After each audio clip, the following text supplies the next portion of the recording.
Unbelievable as it may sound, Pocket Gamer Towers isn't always a place of harmony and unanimous agreement when it comes to opinions about games.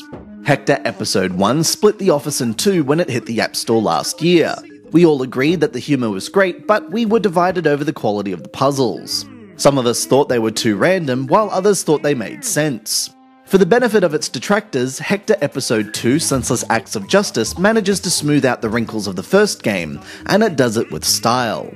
With an inbuilt hints and walkthrough option designed to help and simultaneously mock newcomers, both camps should now be able to sit back and enjoy the dark, lewd, and often very crude humour and ridiculously silly plot unhindered. The game picks up directly after the first episode, with Hector staring down the barrel of a sniper rifle armed only with a pizza box containing the final slice of pizza. What follows next is a brilliant example of how well Straandlooper has gotten to grips with the genre in the last year, with a tutorial that culminates in you throwing the final slice against the wall for no other reason than to demonstrate how to use inventory items, much to Hector's annoyance.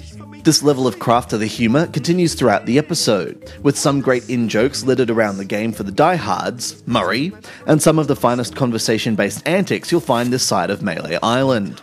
Not everything hits the sweet spot. The 19th century urchin in a fridge is overplayed, while some of Lambert's lines are just too whiny for me. But overall, this episode backs up the surreal premise with some great new characters and hilarious exchanges that put Telltale's efforts in Tales of Monkey Island to shame. If you're coming off the back of Telltale's in-house games, the puzzles in Hector will be significantly harder than what you're used to. As the episode is about twice the length of a normal release from the publisher, there are a lot more occasions where you have more than a couple of items on you at any one time, while the actual objects themselves vary wildly from normal, like ropes and matches, to fairly insane. Thankfully, the new hint system that can be expanded out into a complete walkthrough means no one's going to get stuck, although I echo the game's suggestion that you should only really resort to it when you're absolutely stumped, lest you miss out on some good lines. Not everything hits the spot the second time around, however. The controls, one tap to examine, two to use, still make it a little too easy to miss out items on the screen, while the unskippable nature of "that doesn't work" lines means Hector can and will annoy after the umpteenth wrong combination, especially as they mainly involve him insulting you in creative ways. The brash and grossly dark humour will likely rub a lot of people up the wrong way too.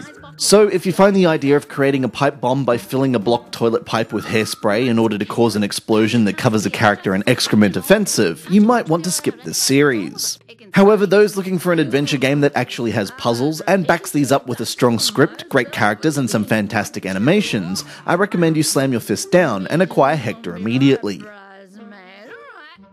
I'll pretend you didn't say that, Kaylee. You'll feel different after a few paracetamol.